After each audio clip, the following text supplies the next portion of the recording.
Dear students, पिछली class में हम पढ़ रहे थे नीति निर्देशक तत्व, और उसमें हमने अध्ययन किया था कि संविधान के भाग 4 में नीति निर्देशक तत्वों का उल्लेख है। नीति निर्देशक तत्व आयरलैंड के संविधान से लिए गए हैं, ठीक है। और बाकी बातें भी हमने इसमें चर्चा कर ली थी कि नीति निर्देशक तत्वों का उल्लेख अनुच्छेद 36 से 51 तक किया गया है, ठीक है। नीति निर्देशक तत्व जो है वो वाद योग्य नहीं है, अर्थात न्यायालय जो है कि शरण में हम नहीं जा सकते, ठीक है। तो हमने जो है इसको विभिन्न कैटेगरी में बांट करके नीति निर्देशक तत्वों का अध्ययन किया था, ठीक है। और हमने बात की थी कि नीति निर्देशक तत्व वो निर्देश हैं संविधान के द्वारा राज्यों को दिए गए, जिनका जो है राज्य अपनी नीतियां बनाते समय इनका पालन करेगा, ठीक है। तो पहला हमने आर्थिक सुरक्षा से संबंधित जो पढ़ा था, आर्थिक सुरक्षा से संबंधित नीति निर्देशक तत्व कौन कौन से थे उसके बारे में अगर पूछा जाए आपसे, मैंने कहा था कि अगर आपसे उससे अनुच्छेद पूछे जाए तो हमने बात की थी कि अनुच्छेद 39, कौन कौन से अनुच्छेद हैं जो आर्थिक सुरक्षा से संबंधित हैं। तो अनुच्छेद 39 हैं, अनुच्छेद 41 हैं, अनुच्छेद 42, अनुच्छेद 43 और अनुच्छेद 48, ठीक है। ये सारे अनुच्छेद जो हैं वो किससे संबंधित हैं? आर्थिक सुरक्षा से संबंधित है। यानी आर्थिक जनता को आर्थिक सुरक्षा प्रदान करने के लिए, आर्थिक जो है लोकतंत्र स्थापित करने के लिए ये जो है इन अनुच्छेदों का उल्लेख किया गया है। अब हम सेकंड पढ़ते हैं जो सामाजिक सुरक्षा से संबंधित। इसको हम दो कैटेगरी में कर सकते हैं। एक तो सामाजिक सुरक्षा से संबंधित, सामाजिक सुरक्षा यानी जो समाज की सुरक्षा के लिए जो नीति निर्देशक तत्व बने हुए हैं, ठीक है। और शिक्षा संबंधी, इसको मैं एक और जोड़ सकते हैं कि शिक्षा, इसमें सामाजिक सुरक्षा में शिक्षा संबंधी नीति निर्देशक तत्वों को साथ जोड़ लेते हैं। शिक्षा संबंधी नीति निर्देशक तत्व, ठीक है। तो अब इसमें ये कौन कौन से नीति निर्देशक तत्व हैं? तो शिक्षा से सामाजिक सुरक्षा से संबंधित इसका उद्देश्य है समाज को सुरक्षा प्रदान करना। इसका उद्देश्य है समाज में जो रहने वाले जो लोग हैं, सामाजिक असमानता को मिटाना, और मुख्य रूप से सामाजिक जो वर्ग हैं, ठीक है, सामाजिक जो रूप से जो अक्षम लोग हैं उनको सुरक्षा प्रदान करना इस नीति निर्देशक तत्वों का उद्देश्य है, ठीक है। तो इनका उद्देश्य सामाजिक और शैक्षिक स्तर में लोगों का जो है ऊंचा उठाना इसका उद्देश्य है। सामाजिक दृष्टि से और शिक्षा की दृष्टि से समाज को ऊपर लाना, समाज का विकास करना, ये इसका उद्देश्य है। तो इससे संबंधित कौन कौन से जो है अनुच्छेद हैं? तो सबसे पहले हम बात करते हैं सामाजिक सुरक्षा से संबंधित अनुच्छेद है एक अनुच्छेद 44, ठीक है। इस नीति निर्देशक तत्वों का उद्देश्य है, इसका है समान आचार संहिता का निर्माण। समान आचार संहिता, तो ये नीति निर्देशक तत्व उल्लेख करता है कि राज्य सरकार या सरकार जो है वो इस प्रकार की आचार संहिता का निर्माण करेगी, अर्थात इस प्रकार के नियम बनाएगी जो समान हो, यानी नागरिकों में किसी तरह का कोई अंतर नहीं करते हो, चाहे वो किसी जाति का हो, किसी धर्म का हो, यानी उनके लिए जो नियम होंगे वो समान होंगे। अर्थात इस प्रकार की आचार संहिता बनाई जाए, इस प्रकार के नियम होने चाहिए जो नागरिकों में किसी तरह का अंतर नहीं करते हो, क्योंकि नागरिक देश के लिए बराबर हैं, चाहे वो हिंदू है, चाहे वो मुस्लिम है, चाहे वो सिख हैं, ठीक है, चाहे वो कोई सी भी भाषा बोलते हो, चाहे उनके कोई भी संस्कृति या रीति रिवाज हो, तो उनके लिए समान नियम बने होने चाहिए। ऐसा नहीं है कि एक को तो एक शादी का अधिकार है और एक को 4 शादियाँ करने का अधिकार है, एक धर्म का, तो फिर ये समान नियम कहाँ होगा, ठीक है। तो समान आचार संहिता का मतलब जितने देश के नागरिकों के लिए एक जैसे नियम हो, एक जैसे कानून उनके लिए लागू हो, ठीक है। तो अनुच्छेद 44 कौन सा अनुच्छेद की कहता है? समान आचार संहिता की बात कहता है। तो क्या आप कह सकते हो कि अनुच्छेद 44 जो है वो ये कहता है कि राज्य देश के लिए सभी नागरिकों के लिए एक समान आचार संहिता बनाने का प्रयास करेगा, ठीक है। हालांकि ये अभी बनी नहीं है, कई मामलों में ऐसी चल ही रहा है, कोशिश चल रही है, ठीक है। और वर्तमान सरकार ने भी कहा है कि भाई देश में एक जैसे नियम होने चाहिए, एक जैसी आचार संहिता होनी चाहिए, ठीक है। लेकिन आज़ादी के 70 साल भी अभी तक ऐसा नहीं हो पाया समान आचार संहिता, तो राज्य से अपेक्षा की गई है कि वो एक जैसे जो है आचार संहिता का, समान आचार संहिता का निर्माण करेगा। तो पहला अनुच्छेद हो गया। दूसरा अनुच्छेद है अनुच्छेद 45। अनुच्छेद 45 में जो है लिखा हुआ है कि संविधान लागू होने के 10 वर्ष के अंदर, ठीक है, बालकों के लिए अनिवार्य शिक्षा, अनिवार्य शिक्षा, ये अनिवार्य शिक्षा से संबंधित है। ठीक है, देखिए इसमें बाद में अनुच्छेद 45 में 45 क भी जोड़ा गया था। तो ये अनुच्छेद क्या कहता है, ये नीति निर्देश तत्व ये कहता है कि राज्य ये प्रयास करेगा कि संविधान लागू होने के 10 वर्ष के भीतर सभी लोगों को, सभी बालकों को, किसको, सभी बालकों को शिक्षा उपलब्ध करवाई जाए, सभी बालकों को शिक्षा या अनिवार्य शिक्षा उपलब्ध करवाई जाए। हालांकि हमने ये पढ़ा है कि इसमें, इस नीति निर्देश तत्व में एक और जोड़ा गया था 45 में 45 क जोड़ करके, और RTE को जो 45 क है इसके लिए 86वां संविधान संशोधन किया गया था, 86वां संविधान संशोधन किया गया था सन 2002 में। ठीक है, और उसमें क्या जोड़ा गया था, इसमें जोड़ा गया था निःशुल्क व अनिवार्य शिक्षा, यानी निःशुल्क व अनिवार्य शिक्षा को जोड़ा गया था। इसने पढ़ा है RTE का जो नियम है, राइट टू एजुकेशन, इसमें RTE यानी नीति मौलिक अधिकार में भी जोड़ा गया था 21 क में, और साथ में नीति निर्देशक तत्वों में भी 45 में 45 क जोड़ करके, और ये भारत सरकार ने ये प्रावधान किया है कि 14 वर्ष के कम आयु के बालकों को, सभी बालकों को अनिवार्य शिक्षा और निःशुल्क शिक्षा उपलब्ध होगी।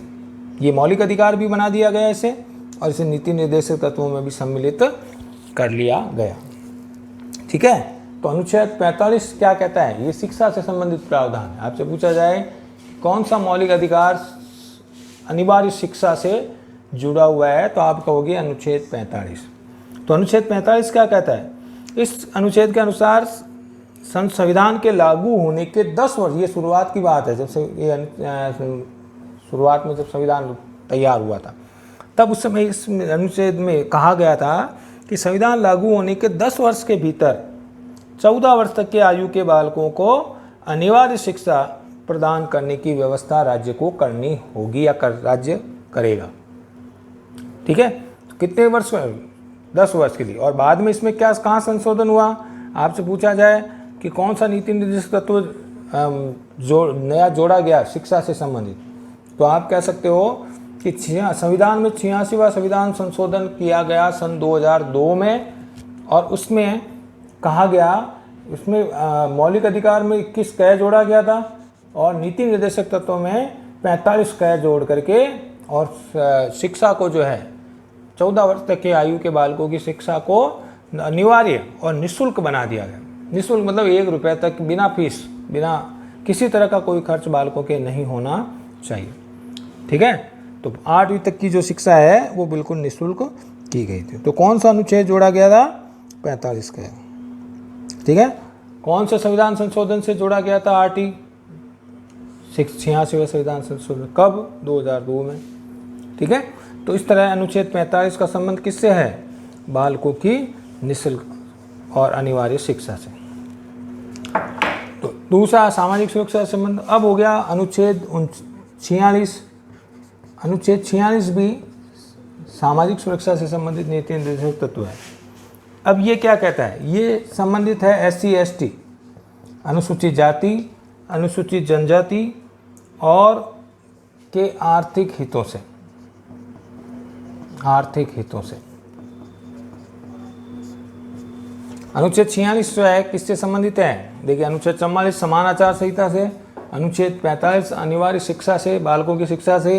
अनुच्छेद 46 कहता है कि जो समाज में अनुसूचित जाति और अनुसूचित जनजाति और जो पिछड़े वर्ग हैं उनके आर्थिक हितों को किसी तरह का नुकसान नहीं होना चाहिए। तो अनुच्छेद 46 ये कहता है कि राज्य अनुसूचित जाति, ऐसी को क्या कहते हैं, अनुसूचित जाति और अनुसूचित जनजाति के लिए उनके जो है शिक्षा और उनके आर्थिक हितों के उन्नति के प्रयास करेगा।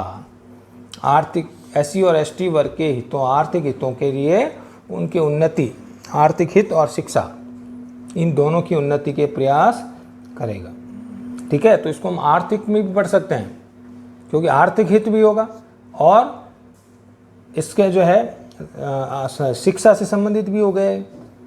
ठीक है, तो इनको उचित शिक्षा दिलाई जाए और उनके उचित आर्थिक हित का प्रबंध किया जाए। ठीक है, तो आर्थिक हितों की उन्नति के लिए प्रयास करेगा और उनकी शोषण से रक्षा करेगा। तो SC और ST वर्ग के लिए, अनुसूचित जाति और अनुसूचित जनजाति वर्ग के लिए उचित शिक्षा दी जाए, उनके आर्थिक हितों को संवर्धित किया जाए और उनके शोषण को रोका जाए। तो ये अनुच्छेद 46 जो है वो और SC और ST वर्ग से संबंधित अनुच्छेद है। ठीक है, अब बात आती है, अगला जो अनुच्छेद है वो है अनुच्छेद 47। ठीक है, अब इसमें क्या किया गया है, इसमें जो है राज्य का कई कर्तव्य है, राज्य को ये कर्तव्य सौंपा गया है कि मादक पदार्थों, देखिए इसमें स्वास्थ्य से संबंधित पूछ सकते हैं आपसे कि कौन सा नीति निर्देशक तत्व स्वास्थ्य से संबंधित है। स्वास्थ्य की देखभाल किससे संबंधित नीति निर्देशक तत्व है। ठीक है, अब स्वास्थ्य की देखभाल में आपके सब आ जाएगा, मादक पदार्थों को रोका जाए। ठीक है, जैसे मादक पदार्थ जो नशीले पदार्थ हैं उनको रोका जाए। ठीक है, नशीली दवाइयाँ हैं उनको पर प्रतिबंध लगाया जाए। तो स्वास्थ्य से संबंधित जो नीति निर्देशक तत्व कौन सा है, अनुच्छेद 47। अब इसमें क्या उल्लेख किया गया है, इसमें ये उल्लेख किया गया है कि राज्य का ये कर्तव्य होगा कि वो लोगों के, ऐसे लोगों का जीवन को ऊंचा उठाए, आम लोगों के जीवन को जो है ऊंचा उठाए और उनमें जो है स्वास्थ्य की देखभाल करें। आम लोगों के जो जीवन के लिए स्वास्थ्य के यानी उनके हेल्थ की भी देख रेख करना राज्य का दायित्व होगा। ठीक है, और इसके लिए क्या करेगा, वो कौन से कदम उठाएगा, इसके लिए वो मादक पदार्थों को रोकने का प्रयास करेगा। मादक पदार्थ यानी शराब है, नशीली दवाइयाँ हैं, तो मादक पदार्थों को रोकने के लिए नशीली दवाइयों को रोकने का प्रयास करेगा। नशीली दवाइयाँ क्योंकि ये सब स्वास्थ्य को लिए बहुत हानिकारक है। ठीक है, बीड़ी, सिगरेट, तंबाकू, इनसे संबंधित जो है ऐसे पदार्थों पर प्रतिबंध लगाएगा। ठीक है, और मनुष्य ऐसे नशीली दवाइयाँ, ऐसे मादक पदार्थ जो मनुष्य के स्वास्थ्य के लिए हानिकारक हैं, इन सारी उनको रोकने के प्रयास राज्य करेगा। इसलिए हमने देखा है ना, कई राज्यों ने शराब पर पाबंदी लगा रखी है, गुजरात है, बिहार है। ठीक है, कई राज्यों ने शराब, मादक पदार्थों पर पाबंदी लगा रखी है और मादक पदार्थों को तो पर जो हर जगह ही इस पर रोका गया है, जैसे चरस है, स्मैक है, गांजा है। तो ये चीज़ें रोकना राज्य का दायित्व है, राज्य को ये कार्य सौंपा गया। तो आपसे पूछा जाए कि स्वास्थ्य से संबंधित नीति निर्देशक तत्व कौन सा है, तो अनुच्छेद 47 क्या कहता है, ये कहता है कि लोगों के जीवन को ऊंचा उठाया जाए और उनके स्वास्थ्य की देखभाल करना राज्य का दायित्व होगा या राज्य का ये कर्तव्य होगा कि वो मादक पदार्थों को रोके, नशीली दवाइयों को रोके और ऐसे चीज़ों पर प्रतिबंध लगाए जो मनुष्य के स्वास्थ्य के लिए हानिकारक हो।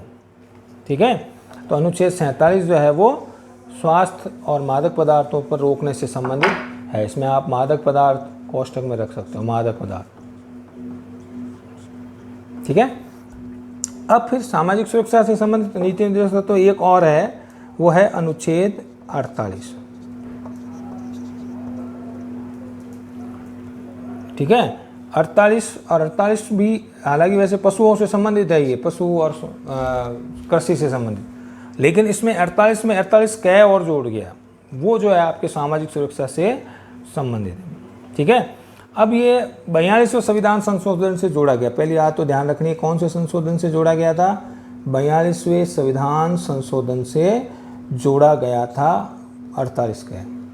कौन सा अनुच्छेद जोड़ा गया था, 48 कै। ठीक है, जो 1976 में हुआ था, 42वां संशोधन जो 1976 में हुआ था, उसमें ये जोड़ा गया था 48 कै।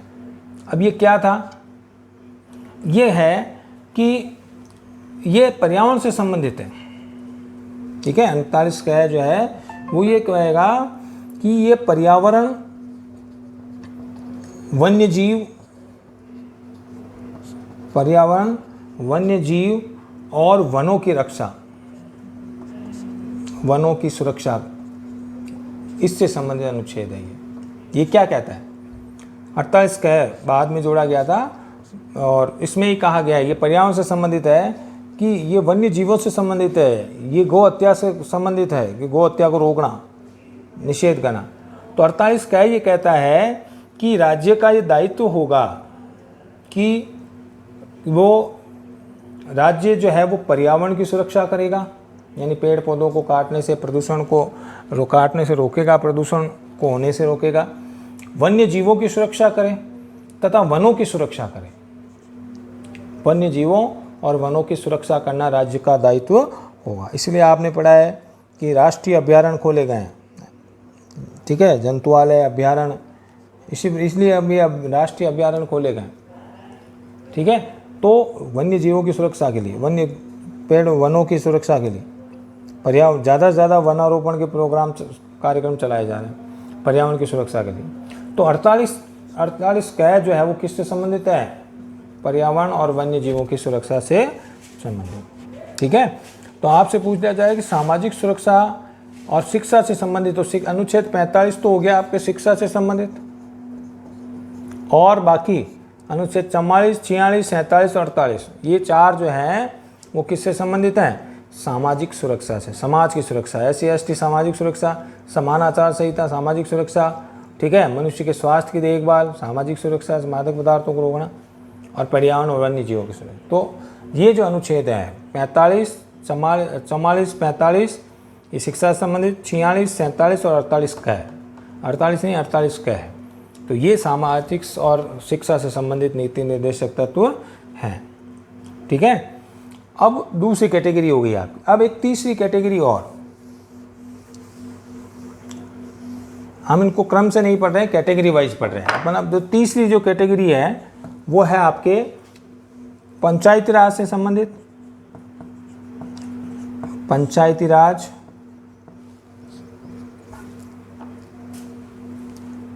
स्मारक, स्मारकों व न्याय संबंधी नीति निर्देशक तत्व। न्याय इसमें तीन को शामिल किया है। आर्थिक सुरक्षा पढ़ ली, सामाजिक सुरक्षा पढ़ ली। अब तीसरी जो कैटेगरी है पंचायती राज, स्मारकों और न्याय संबंधी नीति निर्देशक तत्व, नीति निर्देशक तत्व।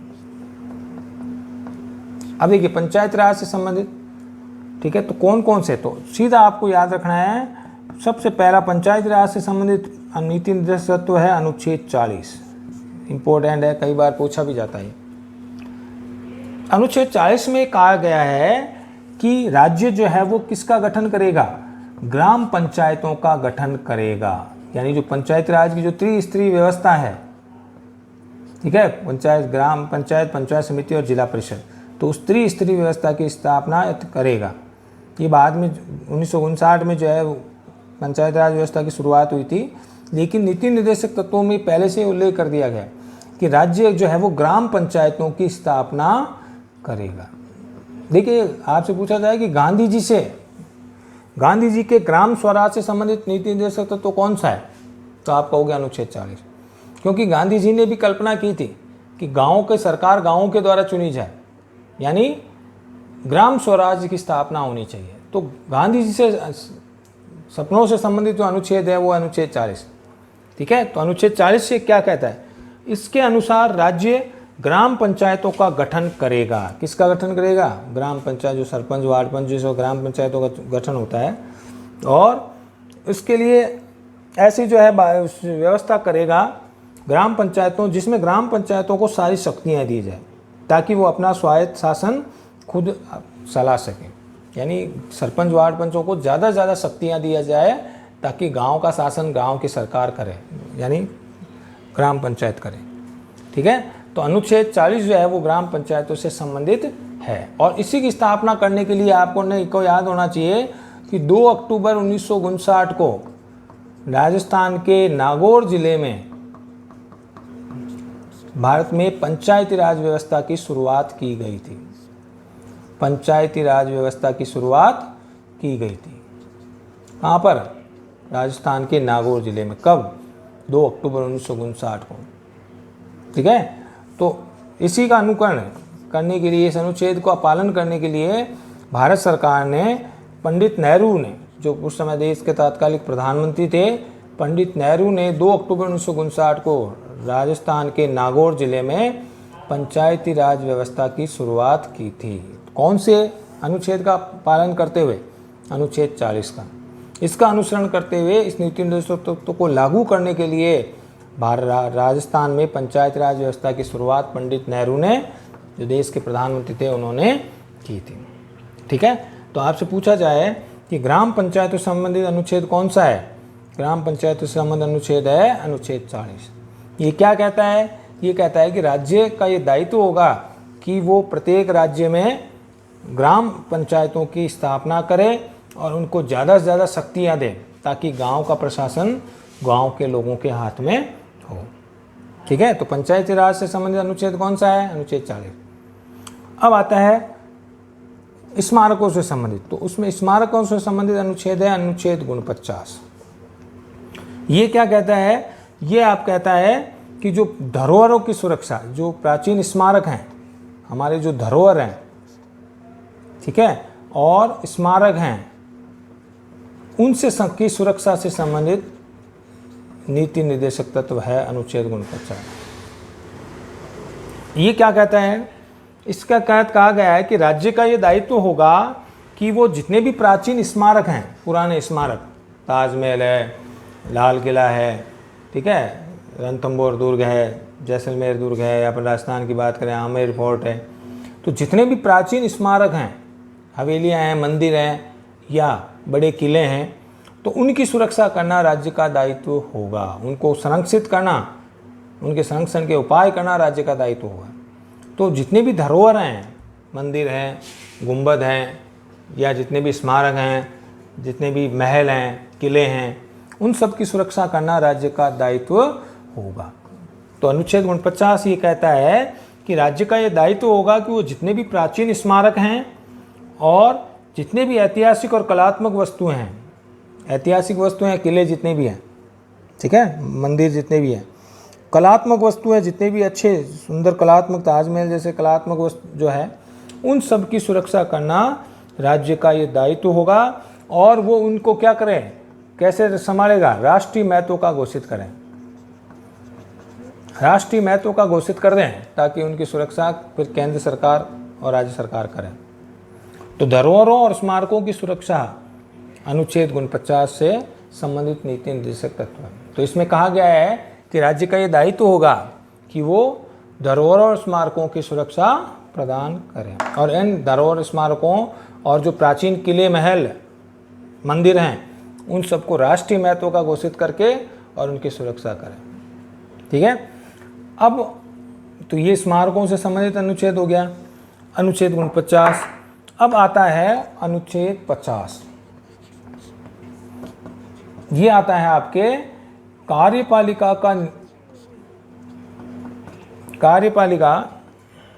व न्यायपालिका का पृथक्करण। कार्यपालिका व न्यायपालिका का पृथक्करण।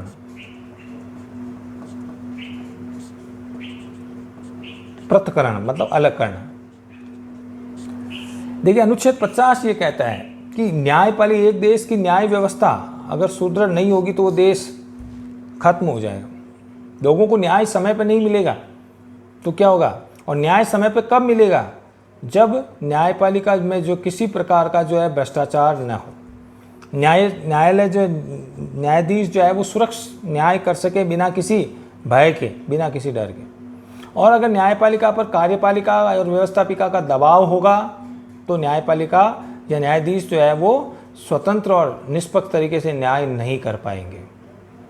इसलिए अनुच्छेद 50 ये कहता है कि राज्य का ये दायित्व होगा कि वो न्यायपालिका को कार्यपालिका से पृथक करे। किसको करें? न्यायपालिका को किससे पृथक करें? कार्यपालिका से, यानी प्रधानमंत्री, मंत्री, राष्ट्रपति, ये जितने भी कार्यपालिका है उन सबसे वो बिना दबाव के न्यायाधीश निर्णय दे सकें।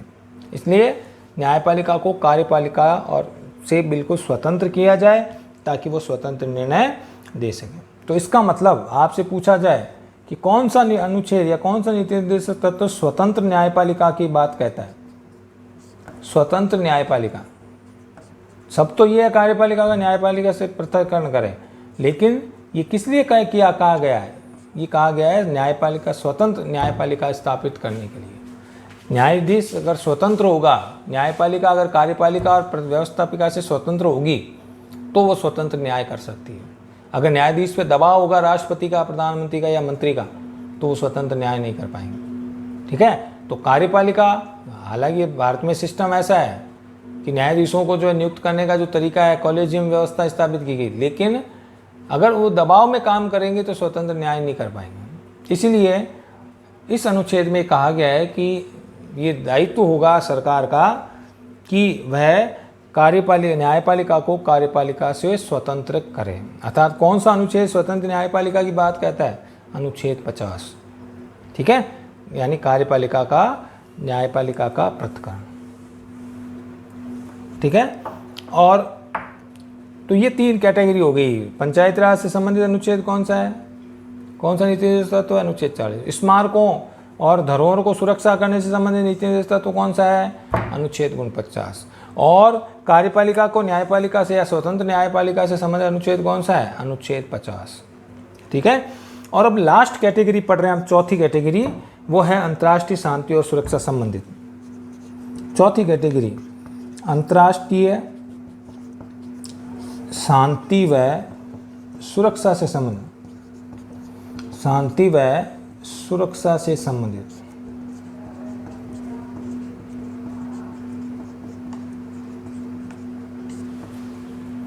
ठीक है, देखिए ये अंतर्राष्ट्रीय शांति से ये अलग अनुच्छेद है, तो आपको इसमें एक ही अनुच्छेद है जो लास्ट है, वो याद रखना है, अनुच्छेद 51।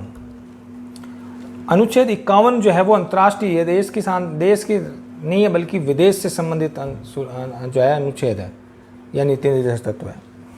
अब अनुच्छेद 51 ये कहता है, अनुच्छेद 51 के तहत राज्य अंतर्राष्ट्रीय शांति से संबंधित क्या प्रयास करेगा? भारत में ही नहीं, पूरी दुनिया में शांति रहे, पूरी दुनिया में हमारे पड़ोसियों से अच्छे संबंध हो, विदेशियों से अच्छे संबंध हो। ठीक है, तो अब ये इसके लिए राज्य को क्या दायित्व सौंपा गया है? अनुच्छेद 51 के तहत कहा गया है ये अंतर्राष्ट्रीय शांति व सुरक्षा, शांति व सुरक्षा से संबंधित। अनुच्छेद 51 का उद्देश्य है अंतर्राष्ट्रीय शांति और सुरक्षा। अब इसमें क्या कहा गया है? इसमें कहा गया है कि राज्य क्या करेगा अंतर्राष्ट्रीय शांति स्थापना करने के लिए। ठीक है, वो नंबर 1 अंतर्राष्ट्रीय शांति और सुरक्षा में वृद्धि करेगा, यानी इसको बढ़ावा देगा। ऐसा नहीं हो कि भारत पूरी दुनिया का दुश्मन बन जाए। ऐसे कोई कार्य नहीं करेगा जिससे भारत की जो है अन्य देशों के साथ मित्रता बिगड़े या शांति को खतरा हो, अंतर्राष्ट्रीय शांति को नुकसान हो। ठीक है, तो अन्य इसके लिए क्या करेगा? एक तो अंतर्राष्ट्रीय शांति सुरक्षा को बढ़ावा देगा। ठीक है, दूसरा संसार के अन्य देशों के साथ किस प्रकार के संबंध स्थापित करेगा? समानतापूर्ण और शांतिपूर्ण। समानतापूर्ण और शांतिपूर्ण संबंध स्थापित करेगा। ठीक है, तीसरी बात ये कहता है कि अंतर्राष्ट्रीय विवादों को जो है शांतिपूर्ण तरीके से सुलझाएगा। अंतर्राष्ट्रीय विवादों को क्या करेगा? शांतिपूर्ण तरीके से। भारत पाकिस्तान विवाद है, अभी भारत चीन विवाद चल रहा है, आपको पता है। ठीक है, तो अंतर्राष्ट्रीय विवादों का समाधान किस प्रकार करेगा? जहाँ तक हो सके शांतिपूर्ण तरीके से करेगा। ऐसे कोई कार्य नहीं करेगा जिससे भारत की सुरक्षा को खतरा उत्पन्न हो। ठीक है, भारत अब तक 3 बड़े युद्ध लड़ सका, आपको पता है। 1962 में चाइना ने भारत पर हमला किया था, 1965 में पाकिस्तान ने हमला किया था, 1971 में ठीक है फिर पाकिस्तान ने हमला किया था। तो इस तरह के कार्य नहीं करे, यानी इससे देश की जो है सुरक्षा को खतरा उत्पन्न हो। तो अन्य देशों के साथ हमारे समानतापूर्ण और शांतिपूर्ण संबंध स्थापित हो। अंतर्राष्ट्रीय विवाद जितने भी हैं, चाहे सीमा विवाद है, जल विवाद या कोई भी विवाद, उनको शांतिपूर्ण तरीके से सुलझाए ताकि देश की सुरक्षा खतरे में न पड़े। ठीक है, और अंतर्राष्ट्रीय कानून होगा। इसमें एक और बात डाली गई है कि अंतर्राष्ट्रीय कानूनों का उल्लंघन नहीं करें। जो अंतर्राष्ट्रीय कानून बनाए गए हैं, जो संयुक्त राष्ट्र संघ दुनिया का सबसे बड़ा संगठन है, वो अंतर्राष्ट्रीय शांति को बढ़ावा देने का काम कर रहा है। ऐसे संगठनों का, ऐसे संस्थाओं का जो है इन ऐसे कानूनों का उल्लंघन नहीं करे, अंतर्राष्ट्रीय कानूनों का सम्मान करे और उनका उल्लंघन न करे। ठीक है भाई। तो ये हो गया आपके नीति निर्देशक तत्व। हमने नीति निर्देशक तत्व 4 कैटेगरी में डिवाइड किए थे। पहला कैटेगरी थी अंतर्राष्ट्रीय शांति और सुरक्षा से संबंधित, पहला आपने पढ़ लिया था कौन सा, आर्थिक सुरक्षा से संबंधित नीति निर्देशक तत्व। और आर्थिक सुरक्षा से संबंधित हमने नीति निर्देशक तत्व पढ़े थे कि कौन कौन से नीति निर्देशक तत्व आर्थिक, अभी आप वापस इसको रिपीट करें तो कौन कौन से नीति निर्देशक तत्व आर्थिक सुरक्षा से संबंधित हैं। तो इसमें आर्टिकल अनुच्छेद 39 हमने पढ़ा था, कौन कौन से, अनुच्छेद 39, 41, 42, 43, ठीक है, और एक और है अनुच्छेद 48। ये सब आर्थिक सुरक्षा से संबंधित नीति निर्देशक तत्व है। ठीक है।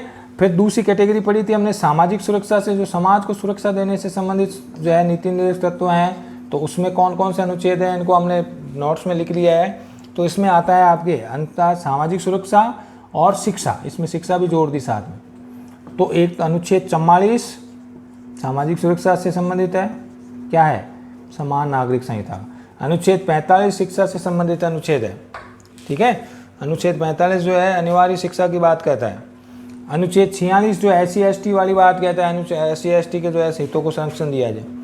और अनुच्छेद 47 जो है वो स्वास्थ्य से संबंधित हो गया कि नागरिकों के स्वास्थ्य की देखभाल करना। तो कौन कौन से अनुच्छेद सामाजिक सुरक्षा से संबंधित है, अनुच्छेद 44, 45, 46 और अनुच्छेद 47।